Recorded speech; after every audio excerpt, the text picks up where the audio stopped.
आयो सबटा गलती हम पहले अपने से क लै छी आ बाद में खाली पछताई छी कि हमरा समाज में कोनो जगह नहीं है, कोनो व्यवस्था नहीं है, क्यों मान नहीं करैया, आदर नहीं करैया। ई बेकारे नहीं सोच रहल छी।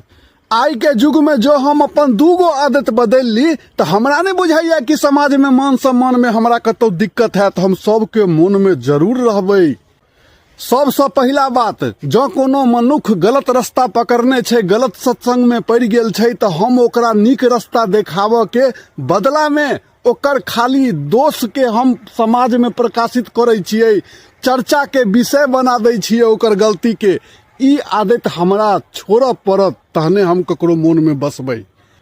आ दोसर, जो कोनो मनुख अपना लक्ष्य पर पहुँचा में लसर रहल छे तो ओकरा हम प्रोत्साहित करिए, ओकर हंसी कखनो न उड़बिए, ओकरा ओकर लक्ष्य पर पहुँचा के रास्ता देखा दिए नीक ढंग से। इहो एकटा ककरो मन में बस के ढंग छे। धन्यवाद।